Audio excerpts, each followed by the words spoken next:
peut être pour la refoua shlema, pour la guérison complète, donc de tous nos malades. De tous ceux qui en ont besoin, bien sûr.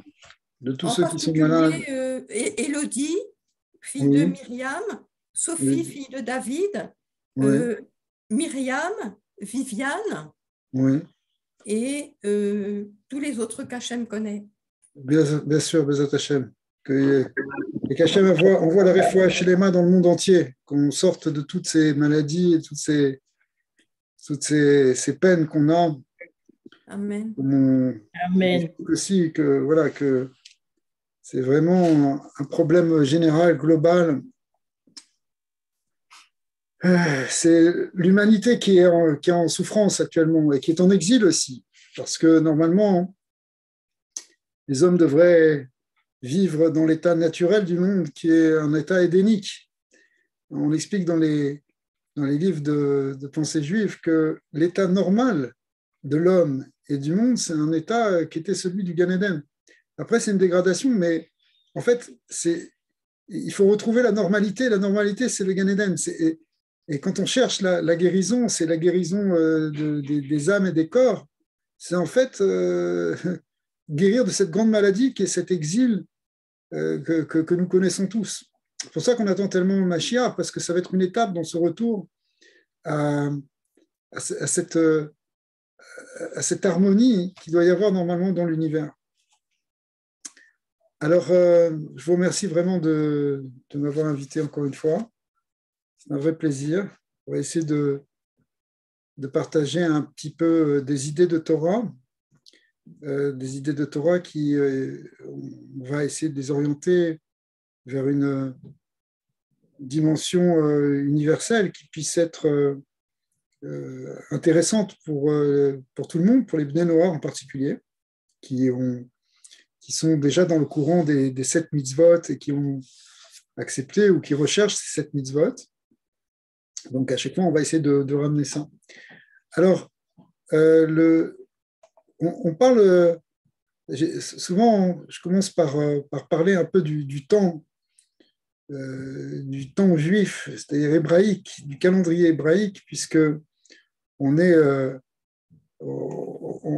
un adage qu'a dit une fois le Balatania, le premier maître du courant Chabad, Lubavitch. Il a expliqué il est bien de vivre avec son temps.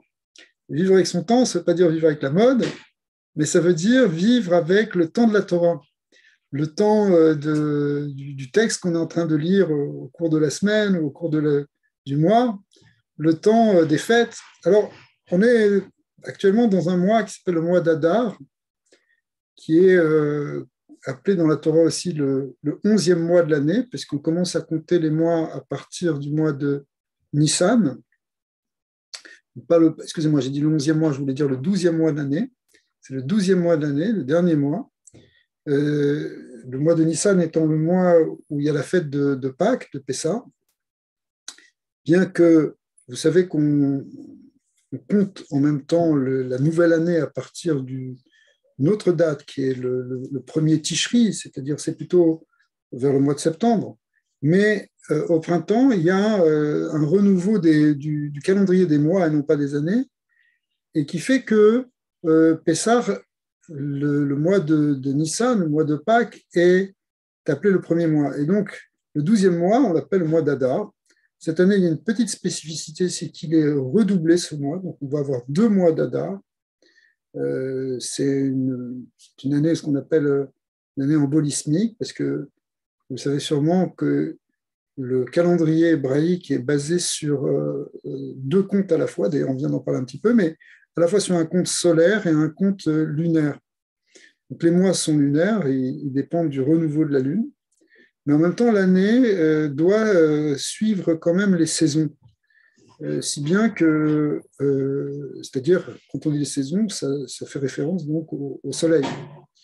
Et donc, on a un calendrier luno-solaire qui fait qu'il y a une rectification du calendrier qui a lieu à peu près tous les 2-3 ans, dans lequel on rajoute un mois. Donc, on a des années de 13 mois, comme cette année, ce qui permet de rectifier le décalage entre le calendrier lunaire, qui fait à peu près 354 jours, et le calendrier solaire qui fait 365 jours. On a à peu près 11 jours, je dis à peu près, parce qu'en fait, si on regarde précisément, il faudra compter les heures, mais à peu près 11 jours de décalage. Donc, pour éviter que ce décalage fasse déplacer, si vous voulez, les temps des fêtes par rapport aux saisons, la fête de Pâques ne tomberait plus toujours au printemps. Si on suivait seulement le calendrier lunaire, mais elle tournerait tout autour de l'année. Enfin, au fur et à mesure des années, elle se déplacerait de 11 jours chaque année.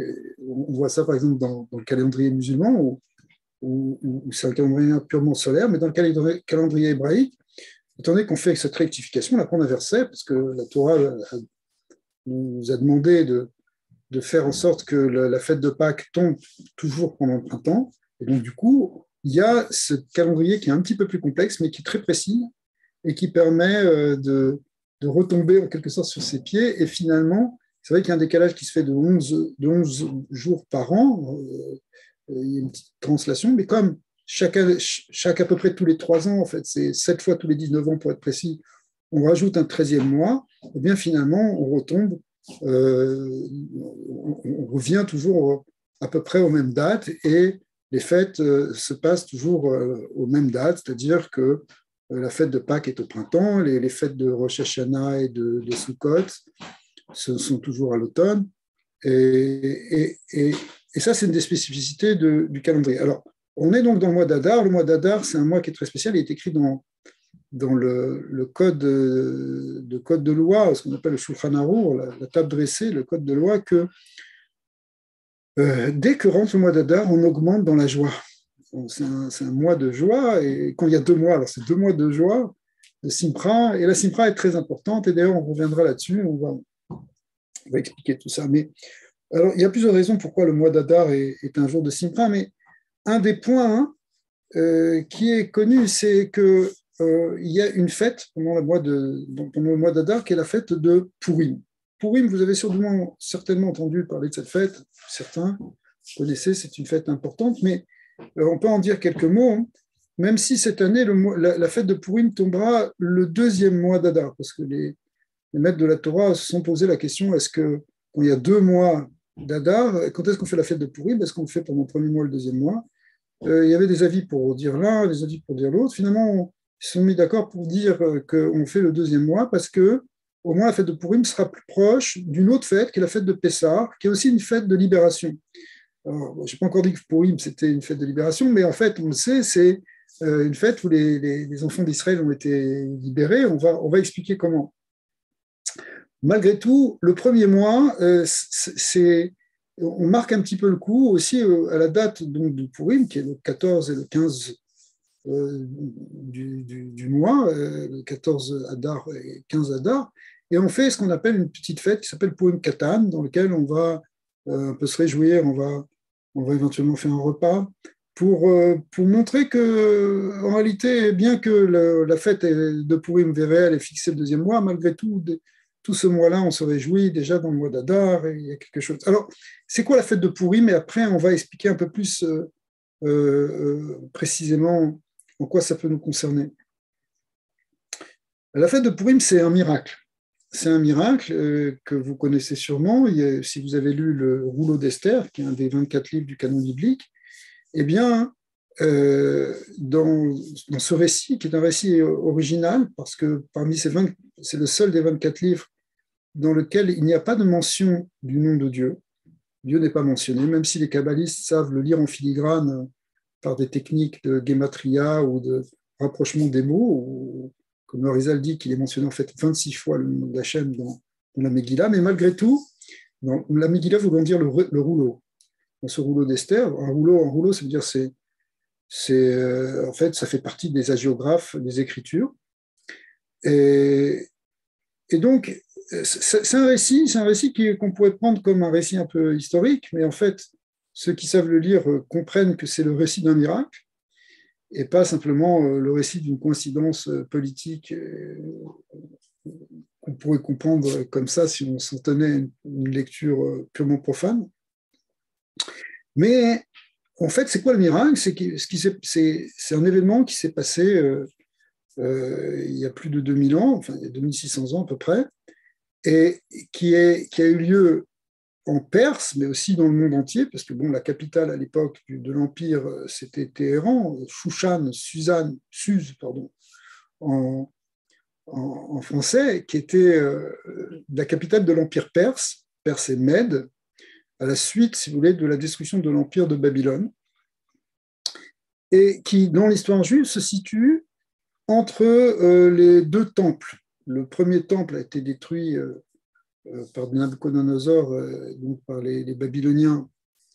Et puis, 70 ans après, se trouve, on n'a pas encore reconstruit le second temple, mais voilà que les Perses qui ont pris le pouvoir eh bien, vont menacer le peuple d'Israël. Donc on est dans cette période entre les deux temples, dans une période de fragilité, puisque les enfants d'Israël sont en plein exil. Ils sont même après 70 ans d'exil. Et 70 ans d'exil, c'est beaucoup. C'est beaucoup parce que c'est plus qu'une génération. Donc la génération nouvelle n'a pas connu le temple, n'a pas connu le judaïsme d'avant. On peut voir ce qui s'est passé récemment après 70 ans de communisme en URSS. Les pauvres juifs russes avaient du mal à être connectés avec la Torah parce qu'on leur avait empêché. Il n'y avait plus de possibilité du tout de pratiquer, de manger cachère, de faire Shabbat, de se réunir pour de l'étude ou des prières. Et du coup, ça crée une très grande descente. Et bien, c'est un peu similaire à ce qui s'est passé. Le peuple d'Israël était dans une situation très difficile. Et par-dessus tout, eh bien, il y avait un empereur qui était cruel et surtout un vizir ou un vice-premier ou un premier ministre qui a été viscéral dans son antisémitisme puisqu'il a poussé à ce que soit décrétée une destruction complète du peuple d'Israël dans tout l'Empire. Donc, c'était le premier à avoir imaginé la solution finale, c'était Haman. Et donc, il y a eu une grande menace existentielle sur tout le peuple d'Israël. Et c'était dans une fragilité. On a vu pendant la Seconde Guerre mondiale à quel point, quand les bénis d'Israël sont en exil et éparpillés dans différentes provinces, ils sont à la merci de tyrans qui peuvent. Ça peut exister dans tous les pays, c'est pas simplement pour Israël, mais en tout cas, on l'a vu dans l'histoire du peuple d'Israël.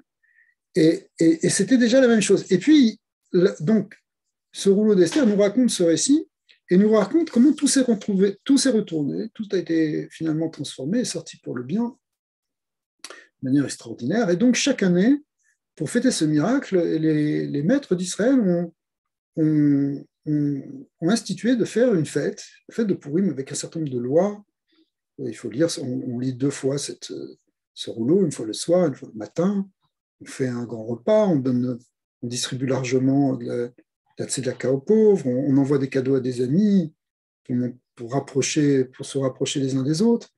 Donc il y a toutes les mitzvot qui viennent avec la fête de Purim. Mais essentiellement, ce qui est important, c'est de prendre conscience qu'il y a eu un retournement ici, qu'il y a eu un miracle.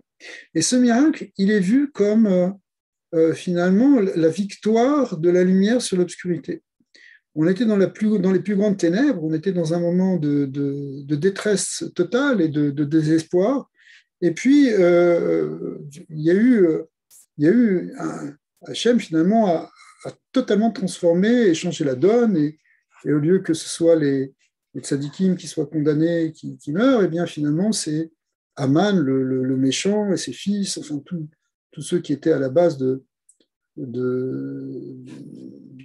cette volonté de destruction qui ont été pendus à la place. Et au contraire, c'est Mordechai et Esther qui ont été élevés au niveau justement de premier conseiller du roi et de premier ministre.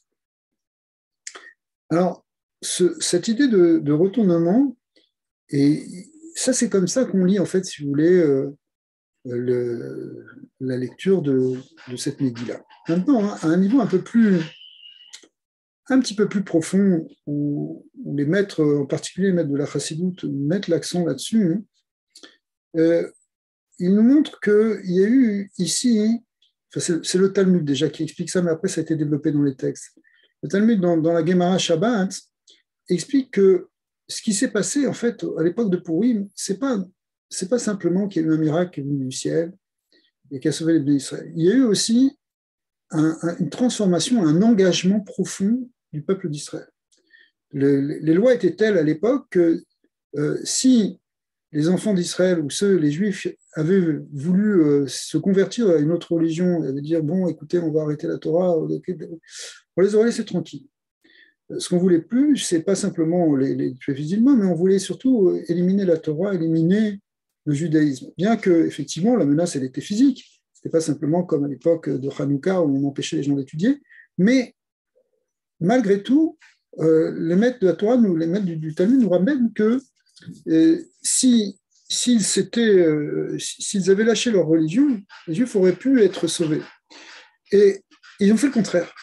Et c'est ça qui est très important, c'est-à-dire qu'ils ont au contraire accepté profondément la Torah, ils ont pris sur eux les 613 mitzvot d'une manière beaucoup plus intense. À tel point que le Talmud, dans le traité Shabbat, nous raconte que ce qui s'était passé au moment de la révélation du Sinaï, qui était donc ce qu'on appelle l'acceptation de la Torah, où les enfants d'Israël ont dit on va faire et on va comprendre, Naaseh v'nishma, eh bien, ça s'est vraiment concrétisé, c'est allé, cette acceptation de la Torah, elle a été réelle et complète qu'au moment de Pourim. Alors, c'est intéressant parce que normalement, on ne comprend pas comme ça, parce qu'on se dit, quand les enfants d'Israël sont sortis d'Égypte, ils ont vu des miracles extraordinaires, ils ont vu les 10 plaies en Égypte, la traversée de la mer, qui était un miracle fabuleux, où ils ont eu des visions extraordinaires sur Dieu, finalement. Et puis, quelques jours plus tard, en fait, quelques semaines plus tard, ils ont reçu la Torah sur le mont Sinaï. C'est sûr que l'acceptation, elle était complète et totale. Alors qu'à l'époque de Pourim, au contraire, l'esprit était complètement contrit, les gens étaient dans l'angoisse, dans la peur, dans la terreur. C'était terrifiant, c'était absolument angoissant. Et pourtant, on nous dit qu'ils ont accepté la Torah plus qu'au moment de la révélation sinaïtique. À tel point que la Guémara dans Shabbat nous dit que, effectivement, au moment du don de la Torah, alors évidemment, c'est une métaphore qu'emploie le Talmud, mais on peut la comprendre, cette métaphore aisément. Il nous raconte que Dieu a soulevé la montagne du Sinaï, l'a mis au-dessus de la tête des enfants d'Israël, et leur a dit, si vous acceptez la Torah, c'est bien, sinon vous allez être enterrés ici.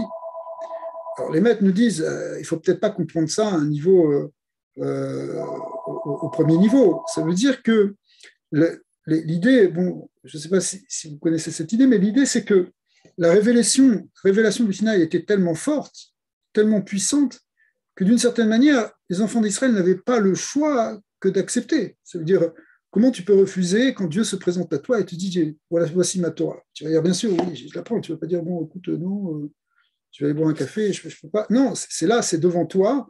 Il y a un tel grand dévoilement, tu vois tellement de miracles, tu vois tellement de choses que tu dis oui. Mais est-ce que ça a été véritablement intériorisé? Est-ce que tu as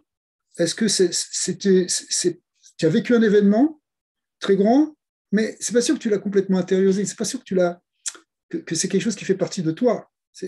La preuve en est que 40 jours après cet événement du don de la Torah, Moïse, après, au moment de la Torah, il monte sur le mont Sinaï pour recevoir tous les enseignements. Quand il descend 40 jours après, eh bien, les enfants d'Israël ont craqué au dernier moment, pensant que Moshe n'allait pas revenir, ils se sont mis à faire un veau d'or. Et donc, s'ils sont retombés dans le péché d'idolâtrie, c'est que quelque part, cet événement et ce miracle qu'ils avaient vécu en direct, ils avaient entendu la voix de Dieu. Il n'y a jamais eu un moment aussi fort que la révélation sinaïtique dans toute l'histoire de l'humanité. Un peuple entier qui entend la voix de Dieu, qui se révèle sur une montagne. Mais malgré tout, malgré la puissance inouïe de ce moment et de cette expérience, eh bien, ils retombent dans l'idolâtrie. C'est quelque chose qui est presque difficile à comprendre. Comment on peut comprendre que tu vis quelque chose d'extraordinaire et après tu retombes dans la bassesse? La réponse, elle est simple.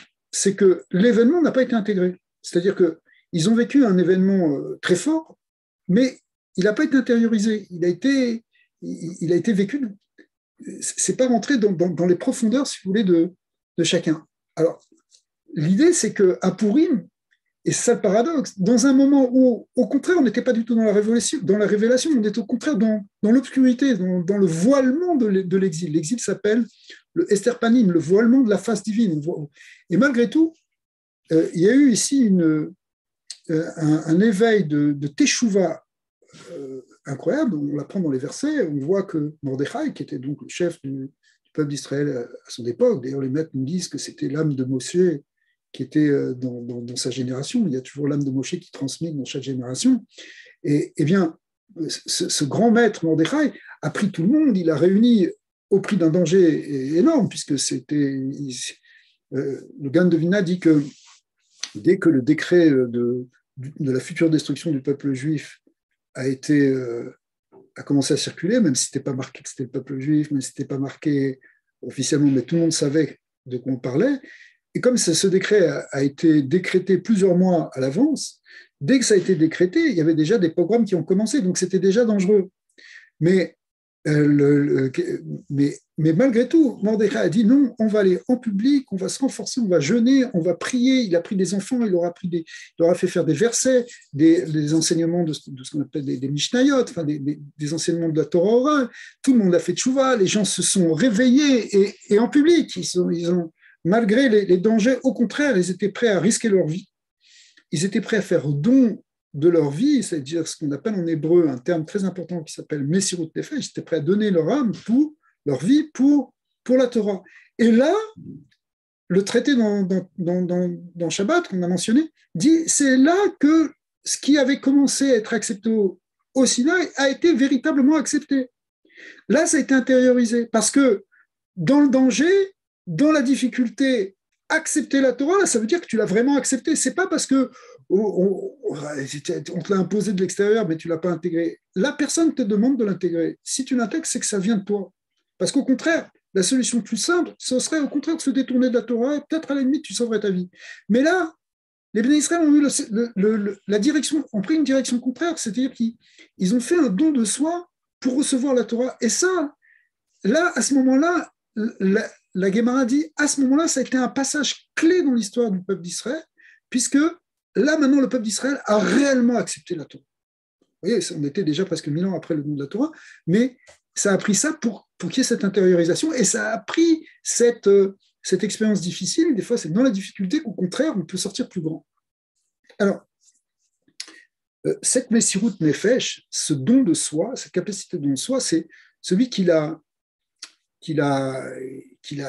éveillé dans le peuple à ce moment-là, c'était donc Mordechai, le fameux Mardoché, qui est le personnage central avec Esther dans la Megillah, qui est un personnage historique, un personnage qui était le grand maître d'Israël, qui était, comme on l'a dit déjà, qui avait l'âme de Moshe. Mais en réalité, le don de soi, le premier qui a fait don de soi dans le peuple d'Israël, on peut le dire comme ça déjà, même si ça ne s'appelait pas le peuple d'Israël, c'est Abraham. Abraham Avinu, le premier des patriarches du peuple juif, il a fait don de soi et lui aussi, il a été prêt à s'être jeté. Vous connaissez ce midrash qui raconte qu'à l'époque de Nemrod, puisqu'on était juste après la destruction de la tour de Babel, mais il y avait alors encore l'empire, justement l'empire babylonien qui avait commencé avec Nemrod et qui était un dictateur et un empereur terrible. Eh bien, Abraham a préféré être jeté dans une fournaise de feu plutôt que d'accepter l'idolâtrie qui était la religion officielle de l'époque. Et le fait qu'il a fait ça, alors bon, il a eu un grand miracle, il a été sauvé de la fournaise, etc. Et puis, c'est là que ça a commencé. Mais ce qui est intéressant, et c'est là-dessus qu'on va peut-être s'arrêter, c'est que ce que Abraham a fait, en fait, il a fait don de soi, il a été prêt à mourir pour accomplir le premier des 7 commandements qui avaient été donnés à Noé. Ce n'est pas simplement comme ça, voilà, une histoire par rapport au peuple juif, mais c'est par rapport à l'humanité, parce qu'en fin de compte, Abraham, à l'époque, il n'y a pas encore eu le don de la Torah, donc on ne peut pas réellement encore parler de judaïsme à proprement parler, mais il est celui qui va montrer la voie de refuser l'idolâtrie et d'accepter le Dieu un, qui est la base en fait de toute la Torah telle qu'elle était avant le Sinaï avec les 7 lois de Noé, ou telle qu'elle est après le Sinaï dans la Torah d'Israël, c'est toujours la même. D'accord? C'est le point central, c'est le premier des 10 commandements. Enfin, le premier des 10 commandements, il se conjugue en deux commandements, qui sont les deux premiers, qui est je suis l'Éternel, c'est-à-dire l'acceptation, la reconnaissance du Dieu un et infini, et en même temps l'autre facette qui est le rejet de toute idolâtrie, le deuxième commandement, que il n'y aura pas d'autre Dieu. Les maîtres nous disent c'est le même commandement dans sa face positive ou dans sa face négative. Quand je dis négative, c'est-à-dire ne pas. Donc la face positive, c'est oui, j'accepte Dieu. La face négative, c'est non, je refuse l'idolâtrie. Et en fait, c'est la même idée. Et cette idée qu'on peut affirmer positivement ou négativement, tel qu'on vient de le dire, en fait, ça constitue le point clé, la première de toutes des 7 mitzvot de Noé. Et c'est la clé même, en fait, de toute l'approche du judaïsme. Elle repose dans cette idée-là.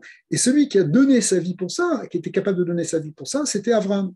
Finalement, Mordechai a fait la même chose. Il a pris des risques. Esther aussi a pris des risques. Et tout le peuple a pris des risques. Tout le monde est rentré dans cette mitzvah-là au prix d'un risque terrible. Alors, ici, il y a quelque chose qui est très, très intéressant parce que cette mitzvah, qui est donc la première des 7 mitzvot des Bnei Noach, c'est une mitzvah qui, en fait, c'est quoi? Comment elle s'appelle, cette mitzvah? Alors, Maïmonide, le Rambam, lui donne un nom. Il dit, cette mitzvah, elle s'appelle Amanat Elokut en hébreu. Je vais traduire. C'est quoi Amanat Elokut? Ça veut dire la foi en Dieu, la confiance en Dieu. On n'aime pas tellement traduire par foi, parce que le mot foi, il peut prêter à d'autres connotations éventuellement. Alors, souvent, on s'en remet à la racine du mot Emouna qui veut dire qu'on traduit en général par foi, mais dans la racine Emouna, il y a l'idée de de mère, de maman.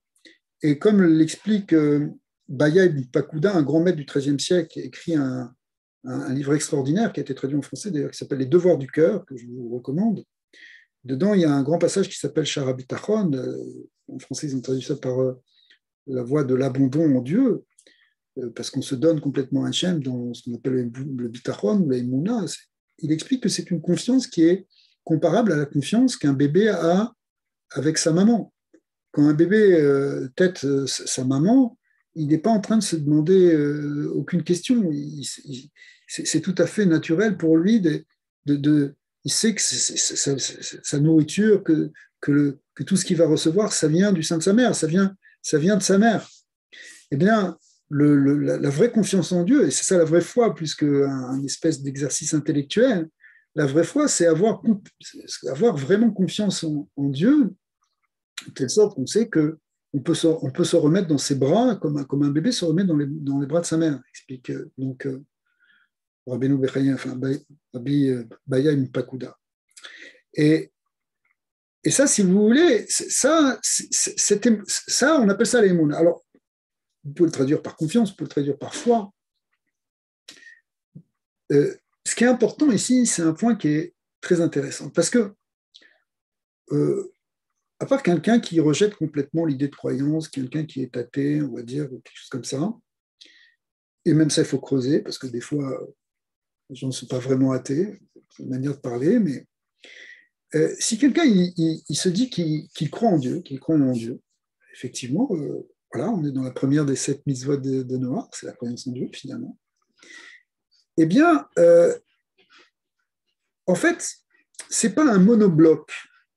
C'est pas je crois en Dieu ou je crois pas en Dieu. Vous savez, les enfants à l'école, je me rappelle quand on était petit, est-ce que tu crois en Dieu, est-ce que tu crois pas en Dieu? Mais c'est pas oui ou non. C'est dans le oui, si quelqu'un il dit qu'il croit en Dieu, eh bien, il va y avoir énormément de niveaux, de degrés. Alors, j'explique. Le Talmud, toujours, explique, vous savez que le Talmud, c'est quelque chose qui est très important dans l'étude pour les Bnei Israël, parce que le mot Talmud veut dire étude, d'ailleurs. Enfin, c'est là-bas qu'il y a toutes les idées et toutes les lois qui sont discutées. Il discute il ramène un cas qui illustre très bien ce qu'on va dire. Il peut y arriver que parfois un voleur, un cambrioleur, vous imaginez le cambrioleur, il est là, il a sa pince là pour ouvrir la porte, et le Talmud dit, il est là sur le toit ou à la porte, et qu'est-ce qu'il fait? Il commence à prier à Hachem, Il dit, Hachem, s'il te plaît, fais en sorte que ça marche, que je ne me fasse pas prendre. Parce qu'il prend des risques. Peut-être qu'il va se faire attraper, peut-être qu'il va se faire tuer. Je ne sais pas. Donc, il prie Dieu pour que Dieu le protège. Donc, c'est un croyant, lui. N'est-ce pas? Il a la Emouna. Il croit en Dieu. Il croit même que Dieu peut le protéger. Et c'est vrai que Dieu peut le protéger. C'est pour ça qu'il prie. Mais en même temps, on sent bien qu'il y a quelque chose de bizarre. Quoi, le voleur, il prie? Oui, le voleur, il peut prier. Mais ça veut dire quoi? Ça veut dire que sa croyance, elle n'est pas complète.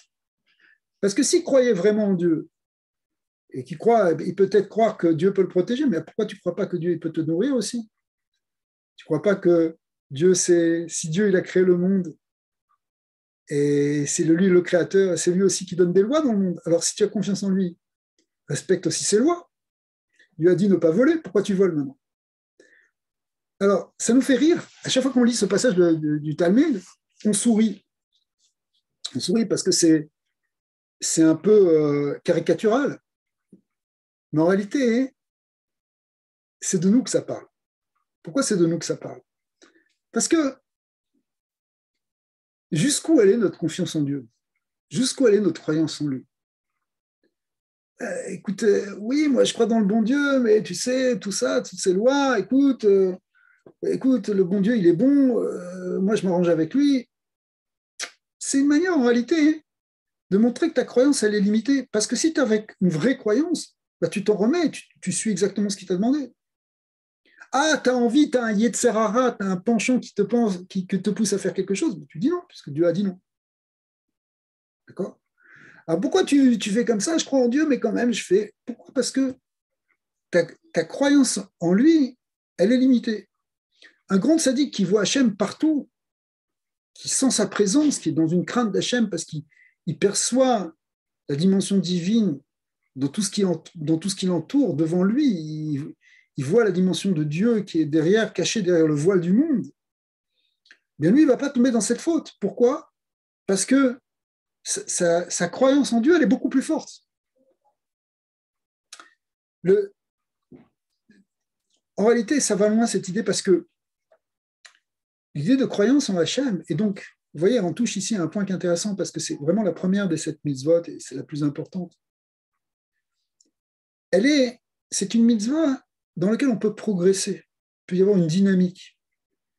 Aujourd'hui, on est dans un certain niveau de émouna, de confiance, de croyance, mais je peux aller plus profondément.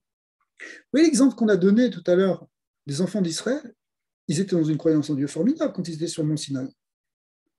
Mais ce n'était pas assez intégré, ce n'était pas assez profond, puisque dans l'épreuve, ils sont retombés dans l'idolâtrie. 40 jours plus tard, ils ont fait le vaudor. Et pourtant, après plusieurs centaines d'années, finalement, le peuple d'Israël est arrivé à une maturation, une maturité où, même dans la difficulté, même au risque de tout perdre, ils ont dit on ne bougera pas de cette mitzvah. On croit réellement à Hachem, c'est lui qui est le maître du monde. Il n'y a pas ni Haman, ni Achashverosh, ni rien du tout. Il n'y a rien que Dieu, et Dieu, c'est le maître du monde. Ça, c'est un niveau de croyance beaucoup plus profond, beaucoup plus intégré. C'est intéressant parce que je dis deux choses, en fait. C'est à la fois qu'il y a des niveaux, mais en fait, ces niveaux, ce sont des niveaux d'intégration de la Emouna. C'est-à-dire que ce n'est pas des niveaux au sens où on veut monter de progrès, de degré. C'est pas, on peut le voir comme ça, mais on le voit, il faut plutôt le voir comme est-ce que tu intériorises réellement ce que tu as appris? Est-ce que ça fait partie maintenant de toi-même? Est-ce que ta confiance en Dieu, elle fait que tu as un problème d'argent, tu ne vas pas te mettre à paniquer, tu as un problème de santé, tu ne vas pas te mettre à paniquer, tu vas commencer à prier. Ça ne veut pas dire que tu ne vas pas aller voir le docteur, ça ne veut pas dire que tu ne vas pas te battre contre la maladie, shalom. Mais est-ce que ça y est, tu désespères, il n'y a plus rien, non, je ne comprends pas, je crois en Dieu, mais finalement, il m'a abandonné. Où est-ce que tu as intégré où est ton niveau d'intégration de la confiance en Dieu? Alors, on ne cherche pas des épreuves. Il y a un grand principe dans le judaïsme, on ne cherche pas des épreuves pour être testé sur notre niveau de Emouna. Est-ce qu'on a une grande Emouna, une grande foi ou pas? On ne cherche pas. Mais malgré tout, en fait, si vous voulez, la démarche du judaïsme, parce que le judaïsme, c'est une démarche, et je le sens bien avec vous, votre groupe, vous êtes des gens qui sont en quête, qui recherchent, qui cherchent à avancer dans leur vie. En fait, cette recherche, c'est pas une fois que j'ai trouvé, je ne bouge plus. C'est une recherche permanente. Même les plus grands maîtres de la Torah sont des gens qui cherchent tout le temps à se rapprocher d'Hachem, à s'améliorer, à comprendre un peu plus la vérité. Donc, en fait, cette dimension-là de recherche, elle coïncide avec l'idée d'intégrer de plus en plus des concepts qu'on a compris intellectuellement, qui sont les concepts de la foi. Mais est-ce que ces concepts de la foi, ils vont nous amener ce bitachon véritable, c'est-à-dire ce véritable sentiment de sécurité parce qu'on perçoit et parce qu'on vit le fait qu'on est avec Hachem ou pas? Les mitzvot, si vous voulez, c'est un des buts des mitzvot. Plusieurs manières d'approcher la notion des commandements, des mitzvot, mais une des manières, c'est de comprendre que les mitzvot, elles sont là pour qu'on puisse évidemment se rapprocher d'Hachem, mais se rapprocher d'Hachem, ça veut dire se rapprocher de plus en plus de cette conscience qu'Akadosh Baruch Hu, c'est lui qui fait tout, c'est lui qui dirige tout. Même si, encore une fois, ça n'empêche pas qu'on a un libre arbitre, ça n'empêche pas qu'on a un travail à faire, au contraire, il y a une idée de s'éveiller, de se réveiller. Mais ce réveil, au fond, il doit nous pousser de plus en plus à grandir dans cette émouna. C'est pour ça que les tzadikim, après, ça devient leur vie. Il y a un fameux verset de Habakkuk, qui dit « Tzadik ve'emunato yirchye ». Je traduis, c'est-à-dire le tzadik, l'homme saint, vit par sa émouna, vit par sa foi. C'est sa foi, il a besoin de rien d'autre. En vérité, si quelqu'un est vraiment connecté à Dieu, il a besoin de rien. Tout lui vient, puisqu'il perçoit qu'il y a une réalité divine derrière toute chose, que c'est Hachem qui dirige complètement les choses. Mais évidemment, il y a des niveaux. Mais ces niveaux, en fait, c'est des niveaux pas simplement de connaissances intellectuelles. C'est pas parce qu'on va apprendre encore plus et encore plus de notions. Bien sûr, il faut apprendre de plus en plus. Mais il y a quelque chose qui est plus fort que ça. C'est l'intégration, même l'intégration de choses simples.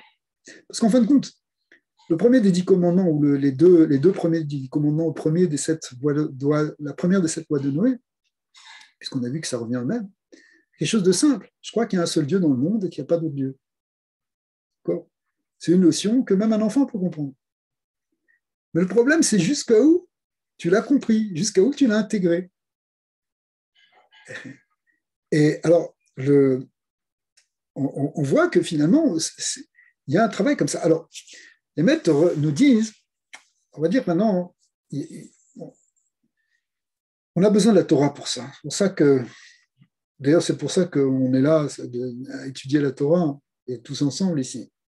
Parce que la Torah, elle nous aide, à force d'étudier cette Torah et de s'attacher à cette Torah, finalement, on comprend de plus en plus, et ça nous aide à de plus en plus, en méditant sur ces notions, en y réfléchissant, en les intégrant, finalement, petit à petit, on intègre des choses et on grandit avec ça. Maintenant, la Torah, elle est aussi transmise par des maîtres, c'est-à-dire même quand on lit un livre, ça a été transmis par un maître, ça a été écrit par un maître, et même la Torah, qui est une révélation pure, le Pentateuque, bon, aussi le reste de la Bible, bien sûr, mais Pentateuque par excellence, c'est une grande révélation. Malgré tout, c'est une révélation qui a été transmise aussi par un maître, par Moïse. À tel point que Moïse, on l'appelle par excellence Moshe Rabbeinu, Moïse notre maître. On ne peut pas mentionner Moïse sans dire notre maître. C'est lui notre maître de la Torah. Alors, d'après la conception du Zohar, le Zohar, vous savez que le Zohar appelle Moïse selon un terme qui est très intéressant. Il l'appelle le Roen Neeman, Raya Mehemna en araméen, ce qui veut dire en français le fidèle berger. C'est un fidèle berger, donc dans l'image du fidèle berger, du berger fidèle, on imagine effectivement que c'est comme si les enfants d'Israël sont un troupeau et que eh bien, le maître de ce troupeau, c'est Dieu, et il y a besoin d'un berger pour les garder, et c'est Moïse qui va être envoyé. Effectivement, on voit que Moïse, c'est lui qui a sorti les enfants de la terre d'Égypte, qui les a amenés au Mont Sinaï, etc., et qui les a amenés jusqu'à la porte d'Israël. Donc, c'était le fidèle berger. Un fidèle, ça veut dire qu'il ne va pas laisser une brebis de côté, il va prendre son travail très au sérieux et de manière très responsable. C'est ce qu'on voit avec Moïse. Mais il y a une interprétation plus profonde qui est donnée de ce terme-là de fidèle berger. Parce que Raya Mehemna, qui veut dire le berger fidèle, on peut aussi le traduire autrement. c'est le berger de... Parce que fidèle, ça veut dire quelqu'un sur qui on peut avoir confiance. Donc, en hébreu, ça se dit Neeman ou Neemna en araméen, mais la racine, c'est la même racine que Emouna. Emouna, c'est c'est le berger dans lequel on peut avoir confiance. Mais maintenant, l'interprétation qui est donnée dans certains livres, en particulier dans le livre du Balatania, c'est que c'est le berger c'est quoi le travail d'un berger, à part regarder les moutons? C'est d'amener les moutons dans les endroits où ils vont pouvoir paître, où ils vont pouvoir manger. En fait, il est là pour les nourrir, essentiellement. Et donc, Moïse, il est vu aussi comme celui qui fait paître ou qui nourrit le peuple d'Israël. Il est nourri de quoi? De Emouna, justement. C'est pas que c'est simplement lui sur lequel on peut avoir la Emouna, que c'est un bon berger. C'est que c'est un berger qui nous nourrit de Emouna. Effectivement, les enseignements de Moïse, c'est-à-dire les enseignements de la Torah, Moïse étant complètement effacé devant Dieu. Mais ça s'appelle quand même, on appelle ça aussi quand même les enseignements de Moïse, au sens où c'est lui qui les a transmis. Eh bien, ils font grandir la Emouna. Ils nous nourrissent de Emouna. Donc, quand on étudie la Torah de Moshe, c'est que les maîtres du Talmud, entre eux, ils s'appellent des fois Moshe. Ils s'appellent Moïse aussi. Parce que même quand un grand maître du Talmud, donc beaucoup plus bien après le nom de la Torah, 2000 ans après, mais quand ils parlent entre eux, ils savent que quand ils disent un enseignement de Torah ou une innovation dans la Torah, en réalité, c'est cette Torah de Moshe qui fait que parler dans leur bouche, qui continue de se développer. Donc, eux-mêmes, ils sont une prolongation de ce Moshe Rabbeinu, de ce maître Moshe. À tel point que le Zohar dit que l'âme de Moshe, elle vient dans chaque génération. C'est même écrit dans les Tikkunim, dans le Tikkunim Zohar, un texte encore plus ésotérique, que chaque maître de la Torah, ce qu'on appelle un Talmid Chacham en hébreu, chaque maître de la Torah, lorsqu'il dit de la Torah, il est lui-même une partie de Moïse qui est en train de parler. Alors tout ça, ça repose sur une conception un peu kabbalistique des âmes qui font qu'au fond, dans leur source, toutes les âmes sont unies et qu'il y a des âmes qui sont plus centrales que d'autres, que l'âme de Moïse, elle est centrale, elle est comparée au tronc dans le Zohar, alors que les autres âmes sont comme des branches ou des feuilles. Mais en tout cas, le Zohar dit qu'il y a ce qu'on appelle Itpashtuta des Moshe Bekol Dara, il y a dans chaque génération un Gilgul, une transmigration de l'âme de Moshe, et qui est plus ou moins visible, mais qui est là.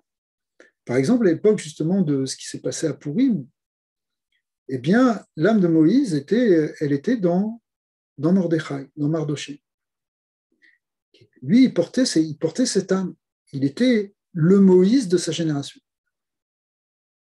Clairement expliqué comme ça dans le Zohar et dans les Mahamarim de Chassidut.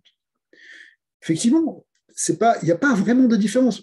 Vous allez me dire, mais attends, c'est deux êtres complètement différents, ça n'a rien à voir. Moïse, c'était 1000 ans avant, Mordechai, ce n'était pas la même situation. Oui, mais c'est des gens qui sont tellement annulés devant Hachem, qui sont tellement dans leur désir de trouver la parole divine et la volonté divine, que finalement, ils sont identiques. Ils ont la même âme, la même force qui les anime. Et effectivement, donc Mordechai, lui, il a été ce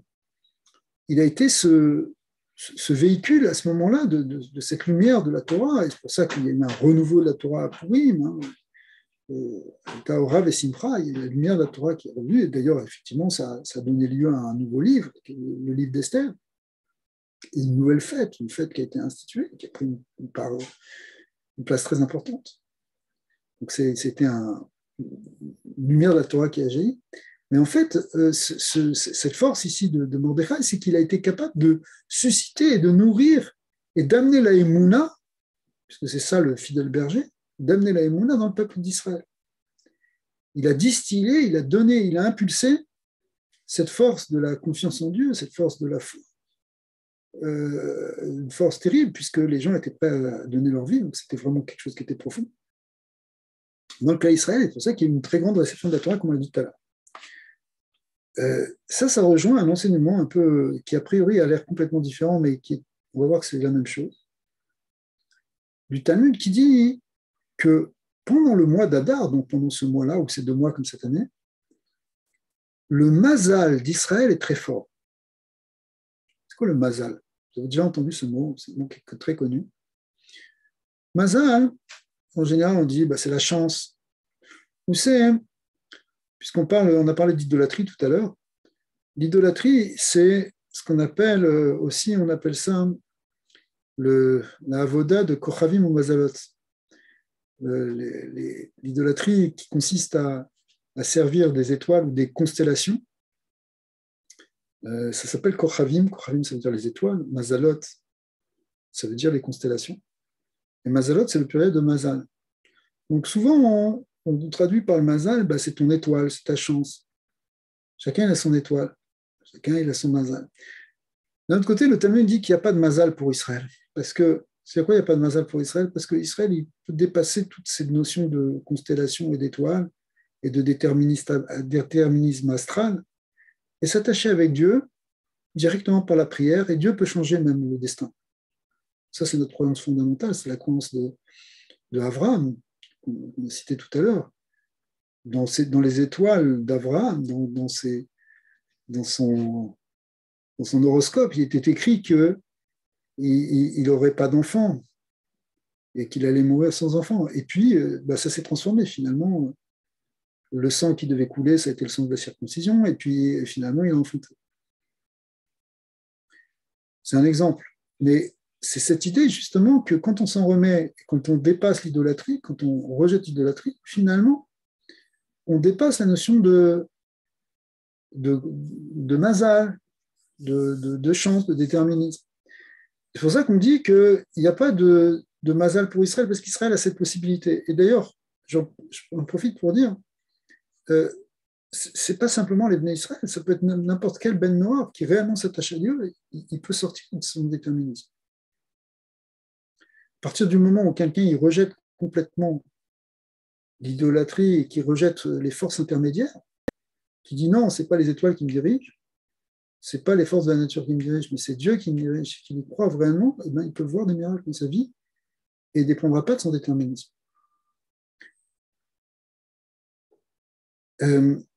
Si c'est comme ça qu'on dit qu'il n'y a pas de mazal, pourquoi le Talmud nous dit, c'est même ramené dans la halacha, que le mazal, il est bon pour Israël dans ce moment-là? Au contraire, c'est un moment propice, même si on a, par exemple, un jugement avec des méchants, on a plus de chances de le gagner. Pourquoi? A priori, il n'y a pas de mazal, il n'y a pas de déterminisme. Alors, en fait, il y a une manière plus ésotérique de comprendre la notion de mazal. Ce n'est pas la chance, ce n'est pas le déterminisme, ce n'est pas les constellations. Mazal, ça vient du verbe en hébreu qui dit nizoul, qui veut dire couler. C'est le flux. Et le flux, en réalité, c'est le flux de lumière divine à laquelle notre âme est attachée. Pendant le mois d'Adar, il y a beaucoup de lumière qui passe. Pourquoi? Parce que c'est un temps qui est propice à ça. On voit que il y a cette histoire de Pourim, il y a cette idée-là où finalement on peut s'attacher réellement à Hachem. Mordechai comme Moïse sont des gens qui ont suscité la émouna dans le peuple d'Israël. Et susciter la émouna dans le peuple d'Israël, ça veut dire ils ont connecté les âmes avec Dieu. Ils ont connecté les âmes, comme nous dit le Zohar, avec le Or En Sof, avec la lumière infinie de Dieu. Et cette lumière infinie qui coule dans nos âmes, c'est ça notre mazal. Mazal, c'est un flux. En réalité, ce n'est pas les étoiles, ce n'est pas un déterminisme, c'est un niveau de proximité avec Hachem. Et donc, le mois d'Adar, il est joyeux. C'est pour ça qu'on se réjouit pendant ce mois d'Adar ou ces 2 mois d'Adar. On se réjouit parce qu'en fait, la véritable source de joie, c'est la proximité avec Akadosh Baruch Hu, avec Hachem. Et ça, c'est un enseignement qui est vrai pour tout le monde, qui est vrai aussi pour les Bnei Noach. Pourquoi? Parce que si ça dépend en fin de compte de cette acceptation, de cette première mitzvah, des 7 mitzvot, qui est ce rejet de l'idolâtrie pour s'attacher à Dieu, bien plus on va le faire, plus on va l'intégrer, et plus cette lumière divine va rentrer dans chacun.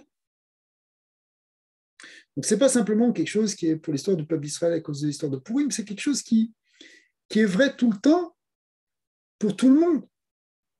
Plus une personne rejette le faux, le mensonge, l'illusion du monde pour s'attacher et intégrer le fait que Akadosh Baruch Hu, c'est lui le vrai maître du monde, plus il va faire ça, plus il va augmenter son mazal, c'est-à-dire sa connexion avec Dieu. Et c'est ça qu'on a besoin. On n'a pas besoin de connexion avec les étoiles. Au contraire, c'est ça qu'on est en train de rejeter.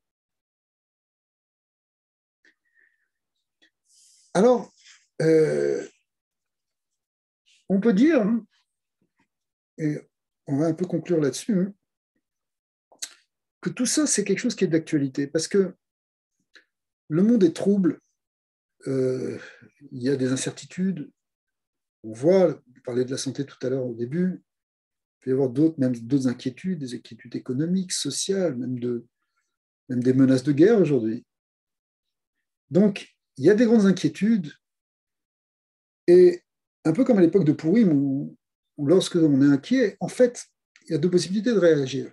Soit on va réagir en paniquant totalement, un peu comme les enfants d'Israël qui se seront mis à retomber dans le cycle idolâtre, là, le veau d'or, ou bien au contraire, on va se renforcer et dire non. Moi, je crois qu'il va y avoir la Géoula, c'était ça ce que disait Mordechai. Mordechai aura rappelé, écoutez, on vit un moment de ténèbres, on est 70 ans après la destruction du temple, mais souvenez-vous que le prophète Jérémie avait dit, dans 70 ans, vous allez revenir et on va reconstruire le temple. Ah, mais pour ça, on ne voit plus rien, c'est impossible, il n'y a aucune solution politique pour qu'on le fasse, on est complètement soumis à un empire terrible. Je ne sais pas, penser, je sais pas, à l'URSS des années sombres, comment tu peux imaginer sortir de ça? D'accord? Et pourtant, voilà, Mordechai leur dit non. Et ils ont cru, ok, on croit en toi, Mordechai, comme on a cru en Moïse, mais on y croit beaucoup plus encore maintenant.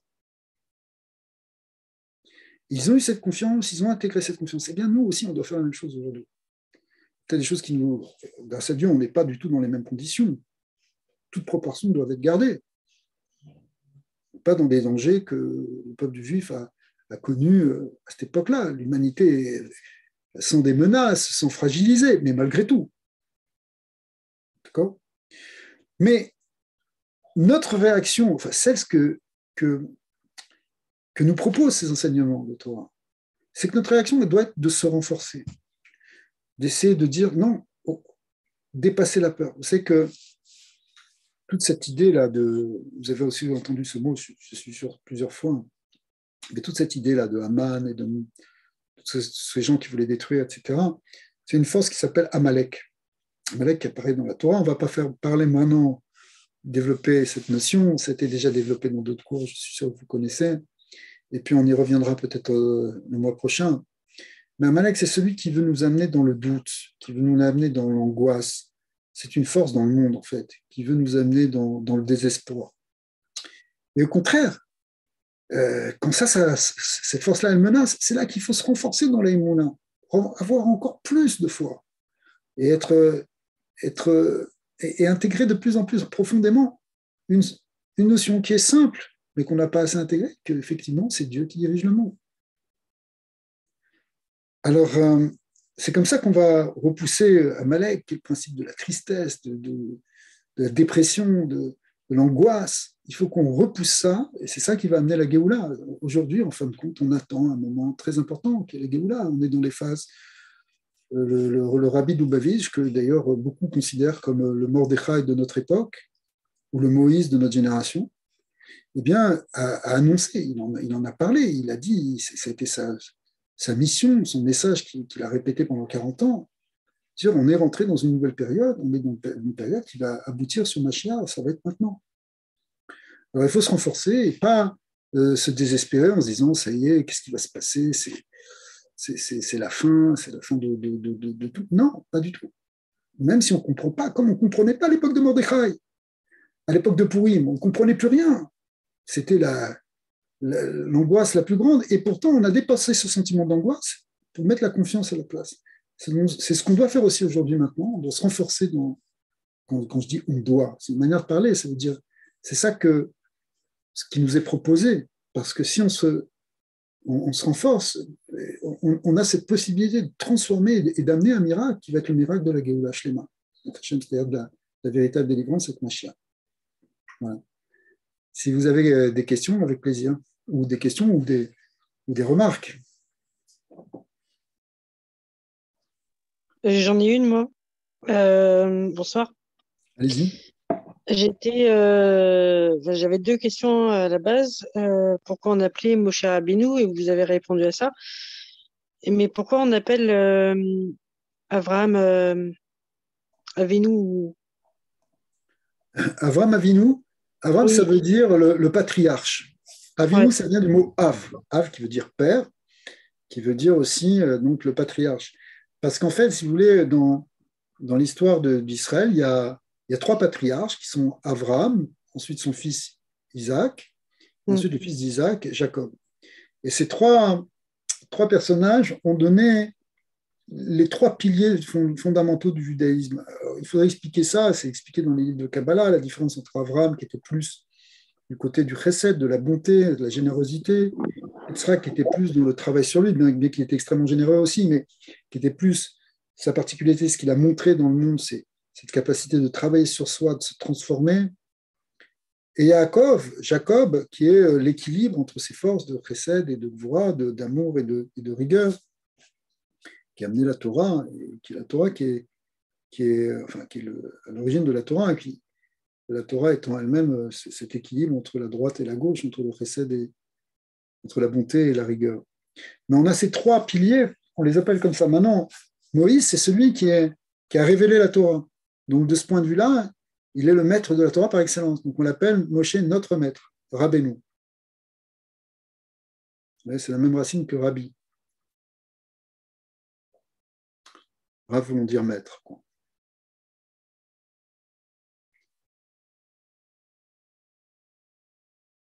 Mais tous ces personnages bibliques, si vous voulez, pour nous, on peut les voir comme des gens qui ont vécu il y a longtemps, etc.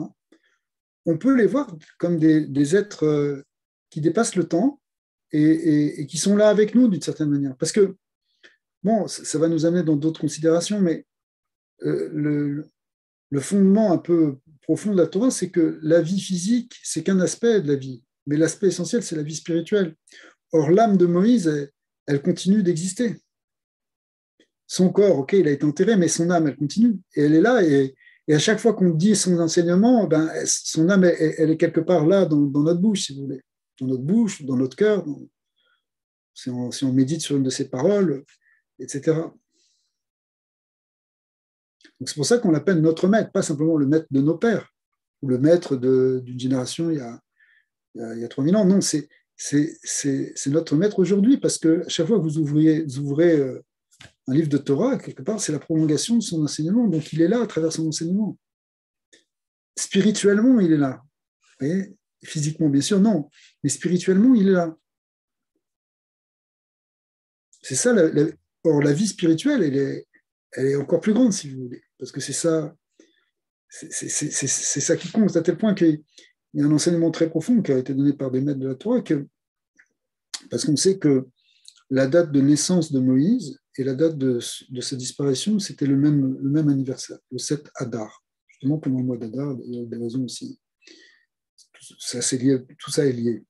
Mais les maîtres nous disent qu'en réalité, c'est vrai que sa naissance physique, il est né le 7 Adar, mais la manière dont est formulé l'enseignement de la Torah, enfin du Talmud, qui nous dit que sa naissance est venue même effacer sa mort, c'est que parce que Haman avait été content que... Bon, je ne vais pas tout parler maintenant, je ne vais pas tout expliquer maintenant, mais en tout cas, c'est que sa naissance, c'est vrai qu'il est né physiquement le 7 Adar, mais en réalité, il est né spirituellement aussi le 7 Adar lorsqu'il a quitté ce monde physiquement. Parce que lorsqu'il a quitté ce monde physiquement, c'est vrai que physiquement, il s'est caché, mais c'est là qu'il est vraiment né spirituellement dans ces enseignements qui ont été partagés et qui ont été véhiculés depuis. Donc, il est toujours vivant de ce point de vue-là. Vous voyez, bon, il faut s'habituer un peu à cette conception de ce qu'on appelle vivant. Mais parce que pour nous, la vie, c'est la vie dans un corps, mais ce n'est pas vrai. La vie dans un corps, c'est un aspect de la vie. Parce que l'âme, elle est vivante même sans le corps.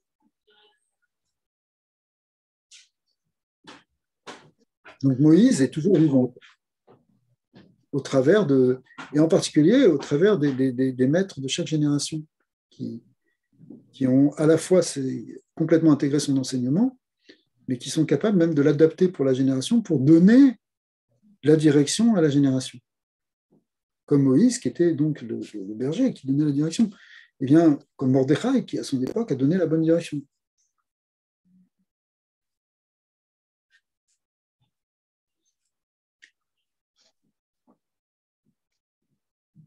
Oui, Hugues, je vois que tu veux parler. Oui, en fait, ça me fait penser à la notion de mémoire et d'éternité. En fait, quand on pense à Mordechai, qui, 1000 ans après, a agi comme Moshe, c'est à travers cette mémoire-là qu'il a rejoint Moshe. Et je pense que c'est le grand lien aussi que le judaïsme a su mettre de l'avant, c'est que à travers la mémoire, on fait non seulement revivre les gens, mais on les rend vivants. Et puis, ça me fait penser à la notion aussi d'éternité de l'homme. L'homme éternel est éternel à travers ses enfants. Si ses enfants, bien entendu, il les mérite lui, et si eux le méritent. Ouais, c'est ça. C'est-à-dire que par rapport à ce que tu dis sur la mémoire étant très, très importante. D'ailleurs, c'est une mitzvah de Zachor, de se souvenir parce qu'a fait Amalek. Il y a plusieurs dans la Torah.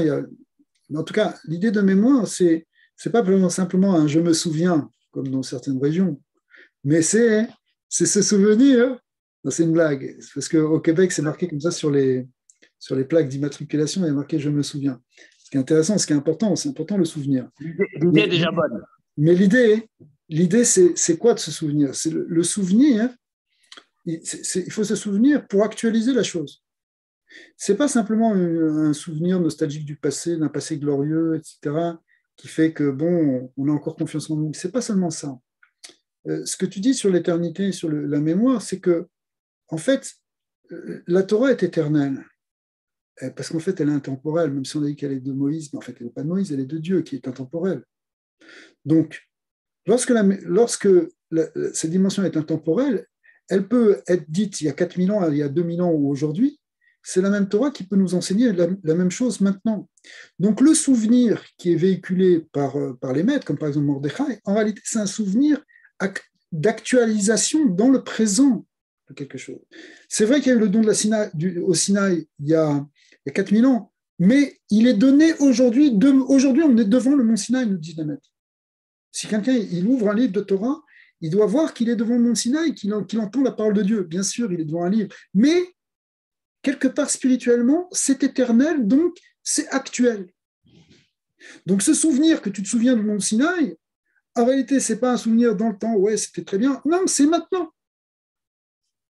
Tu l'actualises maintenant.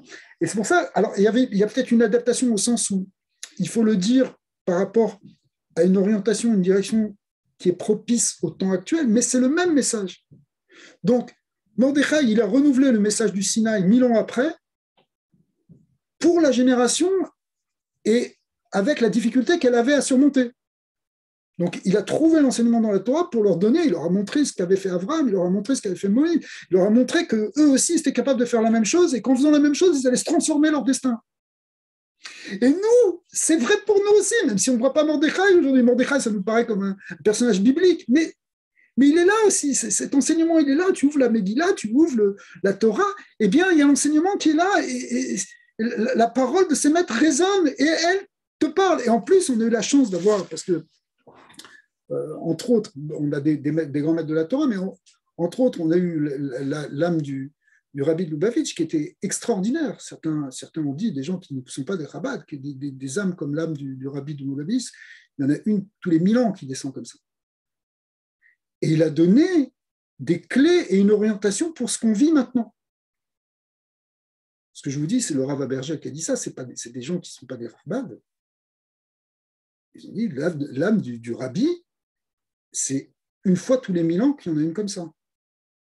Et elle est envoyée pour éclairer, voilà, le peuple juif devait se reconstruire après la grande brisure de la Shoah, etc., reconstruire un nouveau judaïsme et donner une orientation qui est l'orientation de nous diriger vers cette prochaine étape, qui est l'étape de la Géoula. Et il a donné des clés qui font que ça marche encore aujourd'hui. Et que c'est ça, et qu'on a les réponses pour ce qu'on doit faire maintenant. Mais ça a été envoyé par Hachem aussi.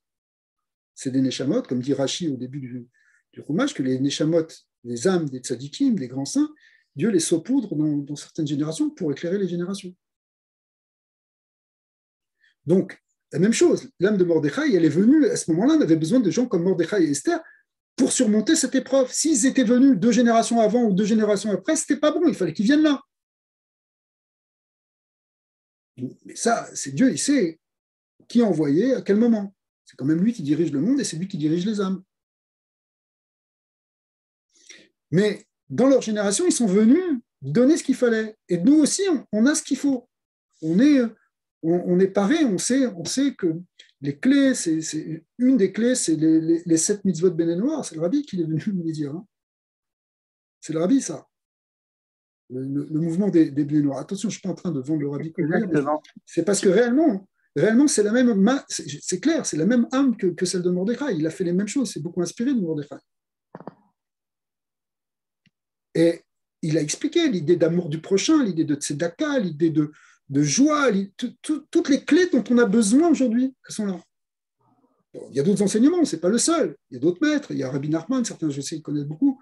Mais les enseignements, ils sont là parce qu'on a besoin de cette Torah pour surmonter les difficultés qu'on a maintenant et pour relever le défi. Et le défi, c'est de passer une autre étape. Comme le défi à l'époque de Purim, c'était de passer une autre étape, c'est-à-dire le 2e Beth Amikdash, le 2e temple. Puisque à la suite de ça, il y a la reconstruction qui a commencé. Et le défi qui nous attend maintenant, c'est la construction du 3e temple.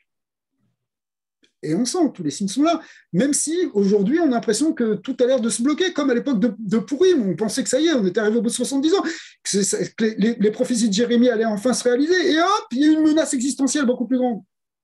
En réalité, Mordechai a dit, il ne faut pas avoir peur.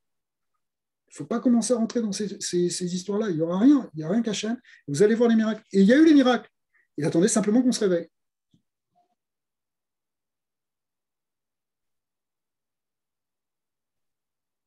Alors nous aussi, si vous voulez, dans le temps qu'on a à faire aujourd'hui, où on se sent angoissé, menacé, etc., c'est pas évident, c'est pas si facile. Malgré tout, le travail qu'on peut avoir, justement, on a des maîtres qui sont venus récemment, on parle de récemment, des choses qu'on peut lire, des cours qu'on peut voir sur des vidéos, ils sont venus nous dire, n'ayez pas peur, on y est. Il va y avoir cette reconstruction du 3e temple, comme ce que disait Mordechai. Hein. Mordechai a dit non, il y aura le 2e temple, vous allez le voir.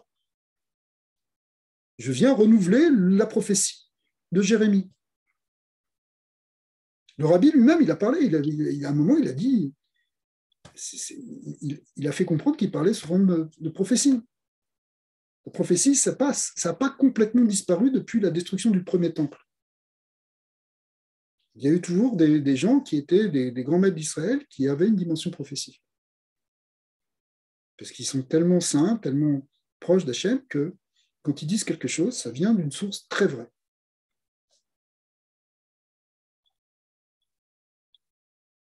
Le fondement du judaïsme, hein, c'est la prophétie. Oui, allez-y. Je dois quitter, mais merci et bonne journée. Merci. Vous aussi. C'est très apprécié. Merci. Bon, alors on va se quitter là-dessus. Mais en sachant qu'on va bientôt se retrouver. Rav, excusez-moi si je peux juste dire un mot, en référence à ce qu'on a dit tout à l'heure au début, que justement parmi nous, il y a beaucoup d'épreuves pour l'instant, il y a beaucoup de malades, il y a eu beaucoup de deuil, il y a beaucoup de souffrances, beaucoup de douleurs, ce qui nous a poussé au mouvement ce dont je vous ai parlé, qu'on s'unisse pour prier tous les uns pour les autres. En fait, quand vous avez parlé du don de la Torah, la différence entre le don de la Torah et Purim, nous, c'est une opportunité dans nos vies aussi, pas juste de recevoir, on a tous étudié, on sait tous des choses, on a tous dans notre esprit des choses, des connaissances, mais finalement, c'est au moment où on vit des difficultés, où on vit des épreuves, qu'on a la possibilité d'intérioriser les choses et de les vivre beaucoup plus profondément et d'accepter réellement à ce moment-là la Torah et les choses qu'on a juste apprises avant. C'est une opportunité aussi pour nous de faire aussi le même pas qu'il y a eu à la Torah, à Purim par rapport au don de la Torah. Oui, même si évidemment, comme on l'a dit tout à l'heure, on ne cherche pas les épreuves, oui, on ne veut pas d'épreuves, Et on cherche à intégrer sans les épreuves. C'est-à-dire que la force de l'étude de la profondeur de la Torah, cette méditation profonde qu'on doit avoir, elle peut peut-être nous permettre d'intégrer les choses même sans épreuve. Alors bien sûr, des fois, on ne sait pas les plans d'Hachem, etc. Mais vous avez 100% raison quand vous dites que les épreuves peuvent nous permettre d'intégrer les choses plus profondément. Mais essayons aussi de les intégrer sans épreuve. Non, mais je dis ça parce qu'on a tous, là, pour l'instant, on passe tous par des épreuves terribles. Je sais, mais je ne veux plus que l'épreuve. Et ça donne un sens, ça peut donner un sens. 100%, 100%, vous avez tout à fait raison. Pas juste qu'on se laisse écraser parce que pour certains, c'est vraiment exactement, terrible pour l'instant ce qui passe. Et ça peut permettre de rebondir et de redonner un sens et une direction à ce qu'ils sont en train de vivre pour l'instant. C'est ça que je voulais dire. Absolument, absolument, vous avez tout à fait raison. Tout à fait raison. Mais Bezat Hashem, on souhaite une grande réfoua. Et en tout cas, ces initiatives que vous avez prises de faire des lectures des psaumes, tous ensemble, c'est quelque chose qui est très, très fort. La puissance qu'il y a dans les lectures des psaumes du roi David est exceptionnelle. Elle peut transformer tous les décrets qu'il y a dans le ciel, elle peut tout transformer. Au contraire, il faut se renforcer, même si on les lit en français, en anglais. C'est quelque chose qui a une très grande force spirituelle. Donc il faut se renforcer. C'est plus encore, je sais que vous avez fait même des jeunes, mais c'est même encore plus que les jeunes, c'est encore plus que tout, la force des Teilim. Alors je vous encourage à continuer à prier. Et voilà, les psaumes du roi David, hein, c'est que c'est le livre le plus répandu dans le monde, c'est le livre des psaumes.